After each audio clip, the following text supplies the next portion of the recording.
Japan Journal, the internet's #1 English language weekly online cybercast from Japan. Japan Journal with Mal Adams. Good day, everyone, and welcome to Japan Journal, the internet's #1 weekly English language online cybercast from Japan. I'm your host, Mal Adams. Black History Month is a month-long annual celebration of achievements by Black Americans, and a time for recognizing their central role in U.S. history. Here at Japan Journal, we believe that Black history should be celebrated not only during the month of February, but year-round. As President Emeritus of the Japan African American Friendship Association, or JAFA, and a Black expatriate resident of Japan who first arrived here more than 4 decades ago, I and my fellow resident Black brothers and sisters here are seizing the opportunity to honor the too often neglected accomplishments of Black Americans in Japan, who have excelled in every area of endeavor throughout our history here. Japan Journal is committed to anti-racism and modeling this behavior with our actions and the pursuit of knowledge, and then sharing that knowledge with others, because we believe that recognizing Black history is also about justice for Black futures in the USA and throughout the diaspora, wherever we may choose to live. So in that regard, we begin our coverage of this new series about Black history in Japan with a fascinating story about an African who became the first Black samurai warrior here nearly 500 years ago. The man who is poised to bring that story of Yasuke to the big screen is our first guest on Japan Journal today, Mr. Kim Bass. As we observe Black history in Japan, we're celebrating his incredible journey from a small-town boy in upstate New York to an award-winning Hollywood writer and director. He is one of the first African Americans I met when I first came to Japan 4 decades ago. He is a dear friend and a brother to me, Mr. Kim Bass. So like many young people, I was trying to find my way as a teenager, and I had gone to college in Montreal, Canada. But prior to that, at age 15, was the first time I had studied karate. And my teacher was from Japan, and that was the first time I ever met anyone from Japan. And since this is Black History Month, I think it's poignant. It's a poignant point I'd like to make, because it was actually an incident of racism, white on black racism, which brought me to karate, believe it or not.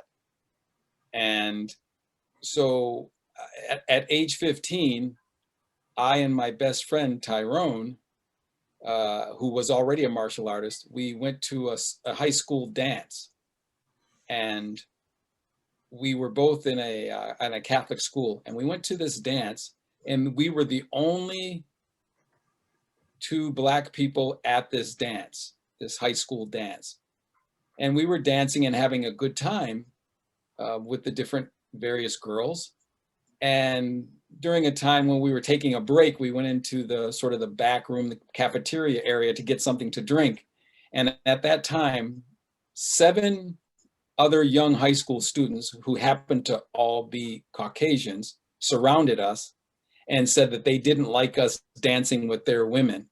And because of that, they were now going to beat us up to get to teach us a lesson. And my friend Tyrone, who had been studying martial arts since he was 8 years old, he went into sort of a fighting position and expected me to do the same thing. And of course, I had no idea on how to fight.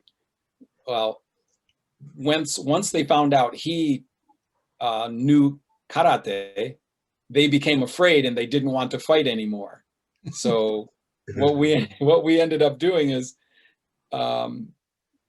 being able to get out of that situation, not because he used karate, but because he knew it. And that impressed me very much, that they just heard and could see that he knew it, and they backed down. So it was 2 against 2 against 7, and the 7 backed down.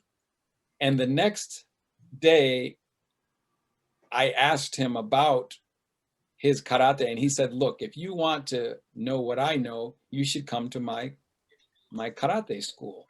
And so I asked my parents if I could go and start to take karate, and they eventually said yes. And that's how I joined karate. And our teacher, our sensei, was from Japan, and he was a great sensei. It was Kyokushin Kaikan style karate, and a very small school. There were only 7 students, but he was so impressive to me as a person, and his philosophy about Bushido, and it just had a great impact on me. So I always started to dream about going to Japan based on that experience and having that sensei. So that's actually what triggered inside me to come to Japan. It was literally a white on black racial incident, which drove me to karate, and then that led me to Japan. So I eventually went off to college in Canada, but I always wanted to do 2 things: be in the film business as a writer, director, potentially an actor, and my martial arts. And so I ended up going to a homestay program in Japan when I was 20 years old. And then after about 3 years of flying internationally as a flight attendant, I decided to move to Tokyo. So I moved to Japan in 1980 in order to continue studying martial arts and to just enjoy the culture, because I liked it so much during my homestay there, years earlier. And that's how I got to Japan. And once I was there, I got a job at an English college, Sunshine Gaigo Gakuen, teaching English. But soon enough, I met Jun Takahashi, who then set up various auditions for me as I began to learn the language. And I ended up on various television shows, Choto Kami-sama, Zahangman, and Taiyo ni Puero, and did various movies and stage plays. And eventually, I ended up in a movie with Jackie Chan. I was cast in Japan to go to Hong Kong to do a movie called The Protector with Jackie Chan back in 1980. Let's see, I guess that was been 85 or 84, and finished filming in 85, the beginning of 85. But so that was sort of my career. But Japan was absolutely a magnificent place for me. I met wonderful, wonderful people, both Japanese and certainly other foreigners. Michael Coleman, you being one of them, you became a friend, and Mal Adams became a friend.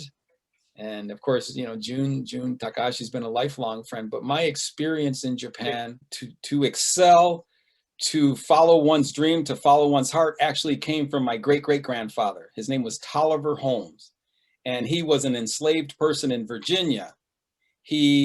In 1863, he escaped slavery, and he walked and ran, being chased by dogs and slave hunters for 500 miles to upstate New York.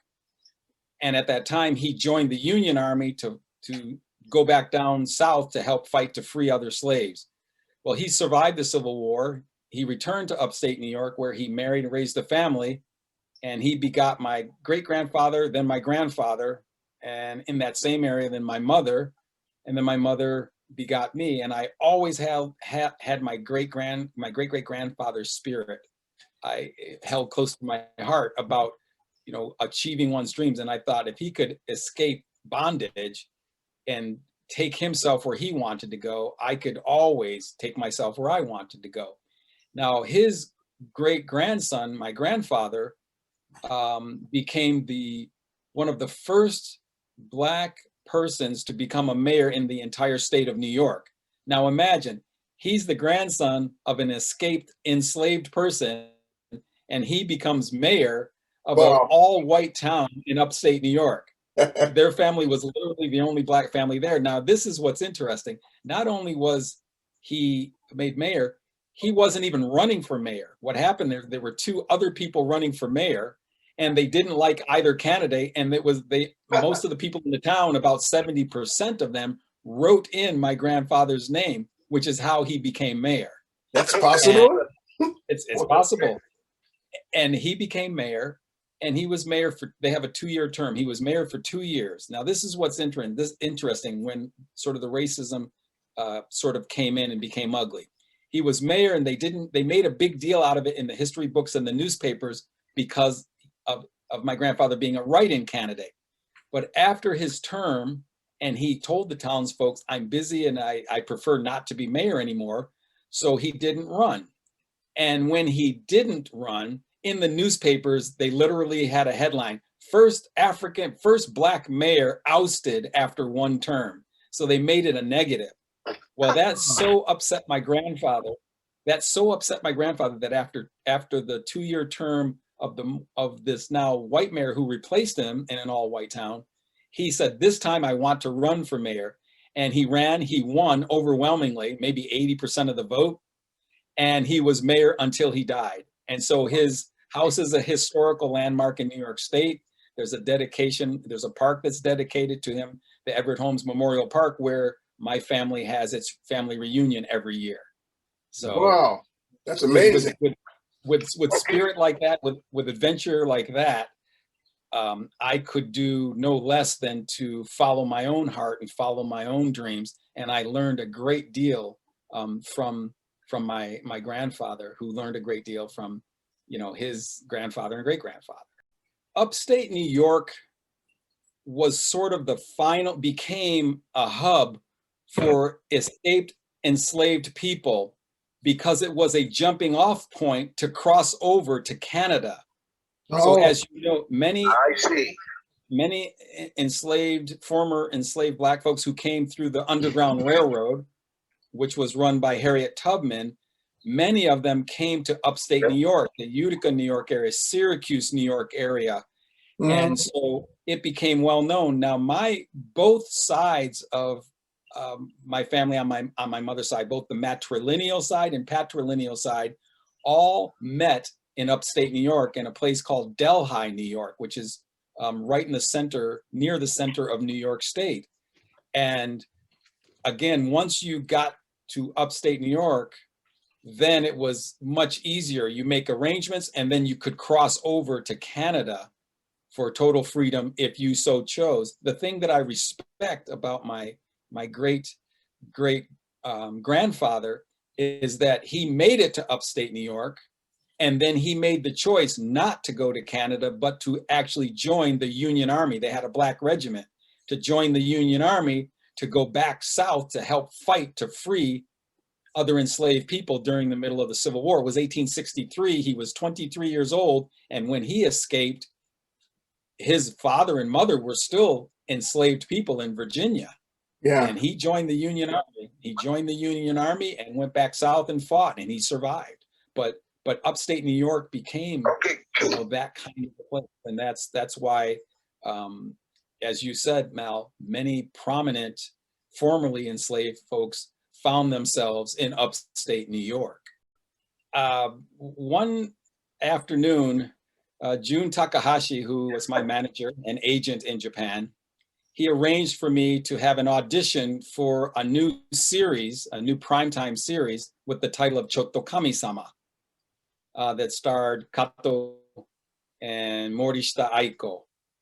And when I went to the audition, I assumed I'd be probably the only Black person going in for this audition, because I really hadn't met too many other Black people when I was in Japan, based upon where I worked and where I lived.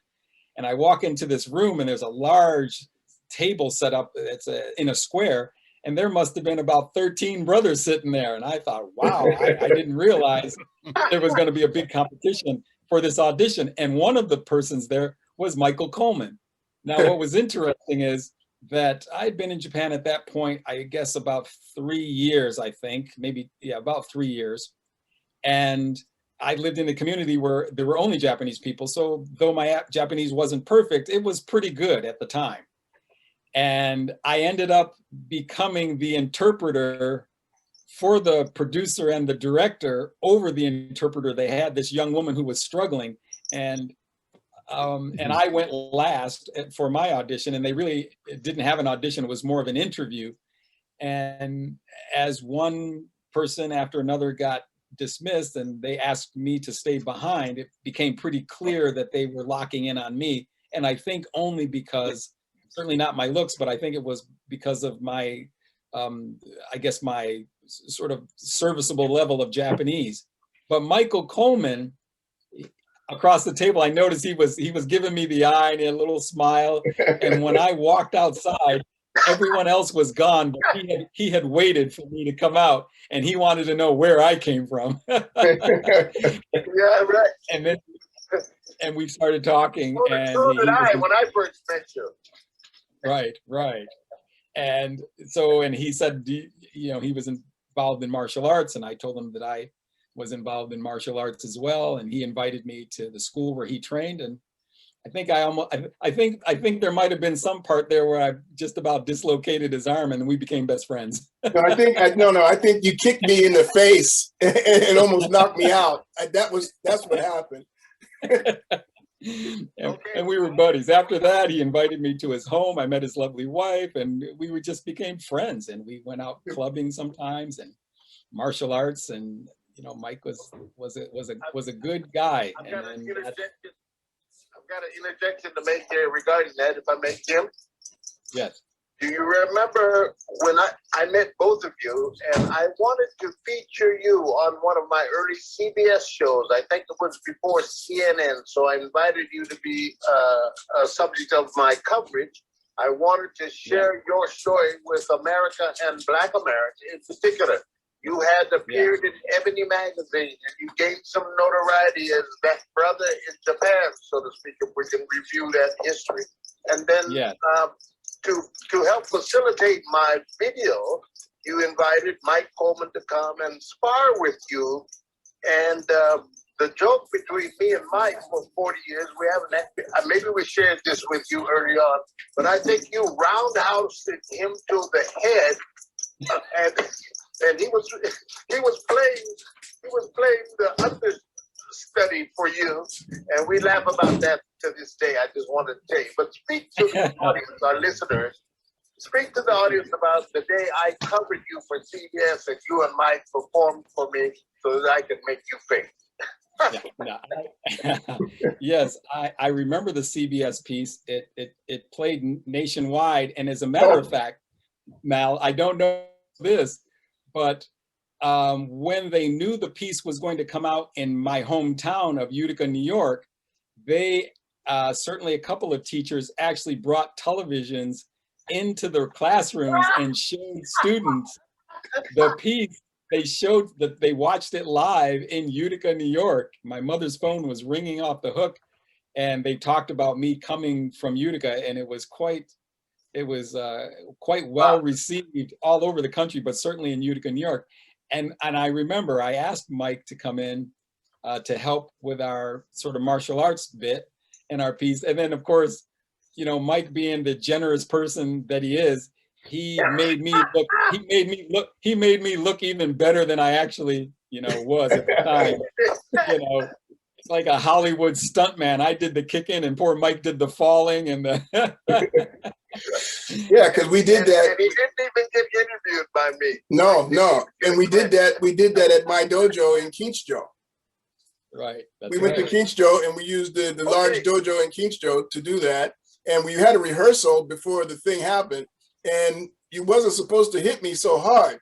In the rehearsal, you kind of like just didn't really hit me, right? But when it went for the real cut, you just almost ripped my head off. All these years later, I apologize. Moshiwake gozaimasen. Right. Kim, I did want you to comment. You mentioned earlier about being isolated in Japan early on as the only brother in your neighborhood. Speak to us a little bit in terms of engaging some Japanese culture and lifestyle points. I remember visiting you in a town near Ikebukuro, and you walked me through your village. There was the fruit market. There were the people greeting you like you were the Pied Piper. I mean, describe that a little bit, how it was for you to live in a Japanese small community in Tokyo and become a guy of notoriety just because of your being the other guy or different. But you related to them well. The point I'm trying to make is, how important are relationships in Japan, regardless of your race, creed, or color? Speak to that. Well, and you're right. The little town was Otsuka, so it was 2 stops from Ikebukuro, on the Marunouchi-sen, the subway. And Right. it was a quaint, almost like a separate village from Tokyo. And you're right, they had a beautiful market street where people went every day to buy their food items. And it had a very sort of provincial, a very country feel, even though you were in the middle of Tokyo. And I apparently was the first, so I was told, Black person who had ever lived in that area. They had one teacher they told me about before I moved there, and he happened to be an American, and he happened to be Caucasian. And when I moved to that area, I was a curiosity at first. The kids would come up to me and want to ask me questions. But one of the first sort of good friends I made was an elderly woman, Oba-chan, everyone called her that. She might have been about 85 years old. And one of the first things she asked me is, she came to me and she said, "Kochi, kochi, kochi." And I went to her and she asked me if I could speak Japanese. And I said, if you speak slowly, I generally will understand what you say. So each morning when I would walk, she was up very early and walking in the morning when I was up doing some training. And we would walk every day, and I practiced Japanese with her every morning, and then speaking to the people in the neighborhood. And they all got to know me, of course. But one thing that was very funny, I'll share a story with you, is that as I would walk through the neighborhood and they'd say, "Oh, that's Kim-san, he's a teacher, he's a teacher." They were very, as you know, in Japan, they revere teachers. So they understood that I was an English teacher at the college, at Sunshine Language School. And so they gave me respect for being a teacher. Ultimately, they asked me if I could teach their children English as well on the side. So I actually had a little classroom set up in my apartment, and I taught the 5, 6, and 7-year-old kids English twice a week in my apartment. And the parents really were appreciative of that. And so as I continued to live there, every day I would speak to these people, I would buy my food, I became part of the community, and I was just, to them, I was just Kim-san. Once I started appearing on television because of what Jun Takahashi did for me, now they see me knowing famous people and they see me on television, and they thought that that was really special. That was above being a teacher. Not only was I now on television and in their minds famous, I was their Kim-san. I belonged to their neighborhood, and I was the star from their neighborhood. And that's what made sort of my interactions, really interesting. But they would critique my acting. I would come down the street sometime and they would say, "Oh, Kim-san, we saw you on television."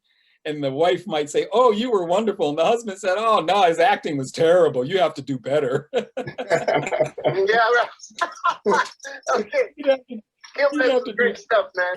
And I'm coming off the dome, as it were. I'm remembering things that I think would enhance this particular interview, and that's a very beautiful one. I remember particularly walking down that street. We stopped off at the fruit market, and people surrounded you. And yeah. I might have had a camera on you at that time, I'm not sure. But you were definitely representing, as they say, the Black community. Well, yes. And Mal, if I might, I would like to share one sort of, because it's Black History Month and something that was very meaningful to me. Okay, so the show, yes, please. The series Chotto Kami-sama, which of course was extremely well received in Japan, and it was a big hit. Prime time, one of the most watched shows at prime time when it was on, with Kato Go, of course, he was quite famous. Well, one story that people might not know, and I won't use names because I don't want to embarrass anyone, but in the show, I was married to a Japanese woman and we had a child. And the wife then was killed in a car accident. And the child was left with me and with her brother, my brother-in-law, who was played by Kato Go. Well, what people don't know, and this is a wonderful story, the baby that they used to play my son on the series was actually a girl, number one, but she played a boy. She was, maybe 8, 9 months old.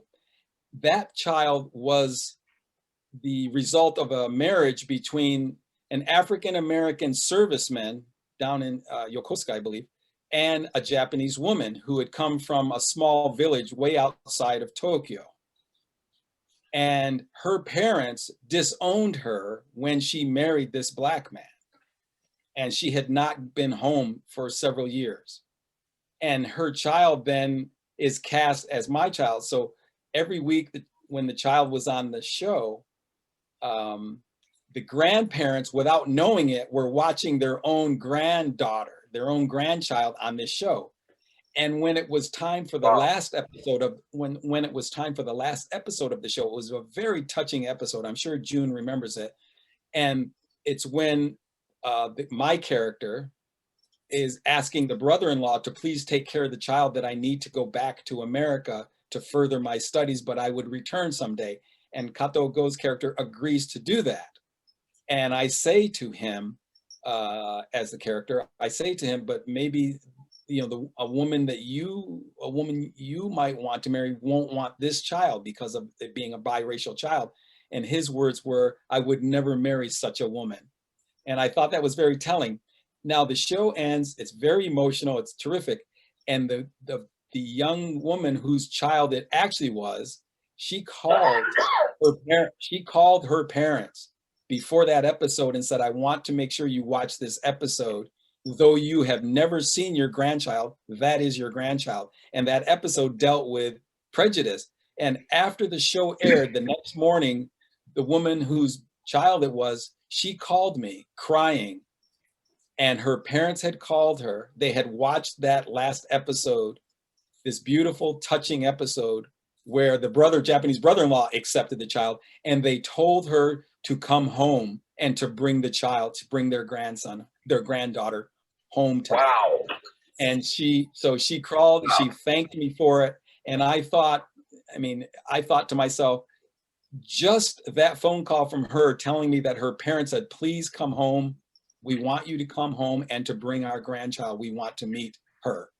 And she just thanked me, but I thanked her because it made doing that show worthwhile, just because it changed her life, and I am assuming it changed her child's life as well. But isn't that a wonderful story where they didn't accept their own child, but on television, when they saw a Japanese man accept the child, then they actually fell in love with their own child over a television screen. So I think that's a really wonderful story. Yeah, that's amazing, man. Great, amazing story. Yeah, that just, I remember the basics of that, man, but this end story, I had never heard it, never realized. Yeah.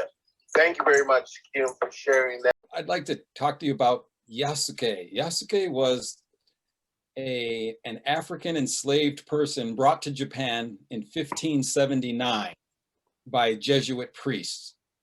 In Alessandro Vigliano, who was called the Visitor of the East. He was in charge of the Catholic Church in all of East Asia. And as his manservant, he brought this black man with him to both be his servant and his bodyguard.